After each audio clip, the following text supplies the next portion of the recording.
सालों से कांग्रेस के समय से आरसीएफ के अंदर ज्वाइन होने की चर्चा चलती थी, मगर जब आरसीएफ का असली मसौदा सामने आया और इस पर विचार किया गया कि इससे ना किसानों का भला होने वाला है, ना एमएसएमई का भला होने वाला है, ना छोटे दुकानदारों का भला होने वाला है, ना भारत के मैन्युफैक्चरिंग सेक्टर का भला होना है, एक बोल्ड डिसीजन लेते हुए, राजनीतिक इच्छा शक्ति का परिचय कराते हुए आरसीएफ को मोदी जी ने समाप्त कर दिया। हम नहीं ज्वाइन हुए और मैं मानता हूं कि बहुत बड़ा फैसला था। 6 एम्स नए बनाए गए, 75 नए मेडिकल कॉलेज बनाए गए, 5000 एमबीबीएस की सीटें बढ़ाई गई, 1000 पोस्ट ग्रेजुएट डॉक्टरों की सीटें बढ़ाई गई, आदिवासी बच्चों के लिए 450 से ज्यादा एकलव्य मॉडल रेसिडेंशियल स्कूल को बनाने का काम किया गया और मछुआरों के लिए एक अलग मंत्रालय बनाने का काम भी किया गया। और ढेर सारे ऐसे फैसले हुए राहुल जी, जिसकी देश की जनता 70 साल से राह देखती थी। देश की जनता मानती थी, मांगती थी कि धारा 370 और 35 को निरस्त कर दिया जाए, क्योंकि जब तक धारा 370 और 35 है, कश्मीर का भारत के साथ जुड़ाव परमानेंट कभी हो नहीं सकता। किसी की हिम्मत नहीं थी। नरेंद्र मोदी जी ने 5 अगस्त को धारा 370 और 35 को निरस्त कर दिया और कश्मीर को हमेशा के लिए भारत का अभिन्न अंग बनाने का काम किया। 35 से हटने से पश्चिमी पाकिस्तानी शरणार्थी, छम वैली के निवासी, गोरखा सफाई कर्मचारी, महिलाओं, कश्मीरी महिलाओं को अब पूर्ण नागरिकता का अधिकार मिल गया है। इसके साथ हमने सीए भी लाया।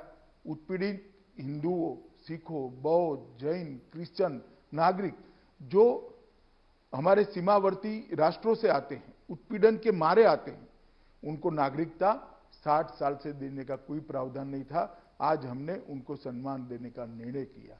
श्री राम जन्मभूमि का ऐतिहासिक फैसला आने के बाद राम जन्मभूमि निर्माण के लिए ट्रस्ट की रचना की गई और उसका मार्ग प्रशस्त कर दिया गया। जो प्रश्न अंग्रेजों के समय से लटकता था, उसका भी निराकरण यही एक साल में आया।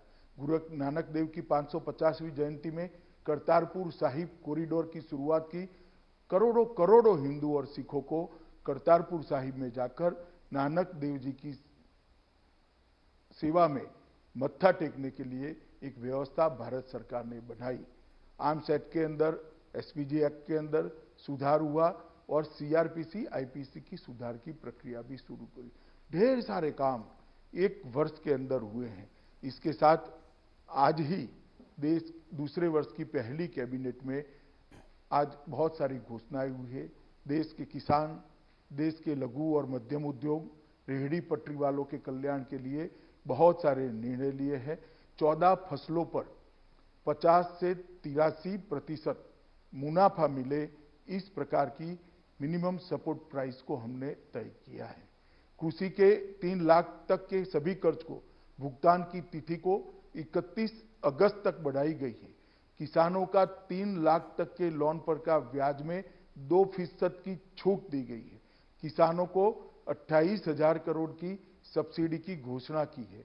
पीएम स्वनिधि योजना से फुटपाथ और रेहड़ी पटरी वालों को 10,000 रुपये तक का कर्ज देने का हमने प्रावधान करा है।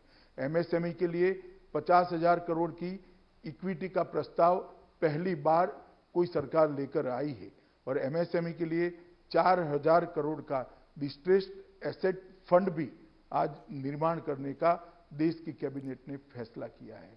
मैं बताना चाहता हूं राहुल जी, और सबसे बड़ी उपलब्धि 1 साल की, कोविड के सामने हम सफलतापूर्वक लड़ाई लड़े हैं और आज पूरी दुनिया ये कहती है कि नरेंद्र मोदी के नेतृत्व में भारत ने कोविड के खिलाफ एक सफल लड़ाई लड़ी है। सभी राज्य सरकारों को साथ में रखकर संघीय ढांचों को मजबूत करते हुए नरेंद्र भाई ने देश की जनता को कोविड के लिए लड़ने के लिए प्रेरित किया। अब तक महामारियों में, अब तक कुदरती आपदाओं में सिर्फ सरकारें लड़ाई लड़ती थी। पहली बार है कि सरकार और देश के प्रधानमंत्री के साथ 130 करोड़ की जनता कंधे से कंधा मिलाकर ये महामारी के खिलाफ लड़ रही है। मैं मानता हूं ये मोदी जी के नेतृत्व और भारतीय जनता पार्टी की सरकार की बड़ी उपलब्धि है। अमित शाह जी, आपने बहुत विस्तार से बखूबी आपने अपनी सरकार की उपलब्धियां गिनाई। करीब आपने मेरे पहले 2-3 सवालों का जवाब पहले ही उसमें दे दिया। तो मैं सीधा कोरोना पे जाना चाहूँगा। मुझे लगता है कि ये बहुत बड़ी महामारी है जिससे पूरा देश जूझ रहा है। अनलॉक वन से क्या उम्मीद करी जा सके? अगर देखा जाए तो अभी भी जो है कोरोना काफ़ी तेज़ी से बढ़ रहा है।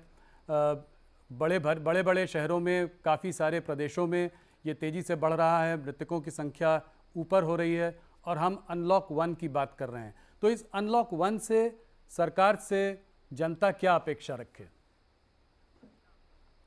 देखिए, ऐसे आइसोलेशन में मुझे लगता है मैं जवाब दूंगा तो जनता को समझने के लिए थोड़ी तकलीफ आएगी।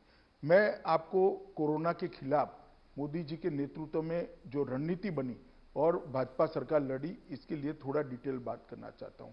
मोदी जी ने सबसे पहले जनता कर्फ्यू, घंटी बजाओ, दिया जलाओ और कोरोना वॉरियर का सम्मान कर कर देश की जनता को एक साथ जोड़ने का काम किया और पूरा देश एक राष्ट्र, एक जन, एक मन के सूत्र के हिसाब से कोरोना के खिलाफ लड़ा है। सभी राज्य सरकार इरिस्पेक्टिव ऑफ पॉलिटिकल पार्टी केंद्र सरकार के साथ मिलकर ये लड़ाई बहुत अच्छे तरीके से लड़ी है। और इसका परिणाम क्या निकला है? इसका परिणाम ये निकला है कि तुलनात्मक दृष्टि से विश्व के आंकड़ों को हम देखें तो हम काफी अच्छी स्थिति में हैं। मैं ये नहीं कहता हमारे यहाँ कोई तकलीफ नहीं हुई, मैं ये नहीं कहना चाहता हमारे यहाँ महामारी फैली नहीं है, हमारे यहाँ भी महामारी आई है, ये कुदरती आपदा है, परंतु विश्व के सापेक्ष में उसको देखना पड़ेगा, कंपेरेटिवली इसको देखना पड़ेगा। मैं आज आपको बताना चाहता हूं कि प्रति लाख आबादी भारत में 12.6 लोग कोरोना से प्रभावित है और विश्व की औसत, राहुल जी, 77.6 लोग हैं विश्व की औसत, इससे बहुत कम है।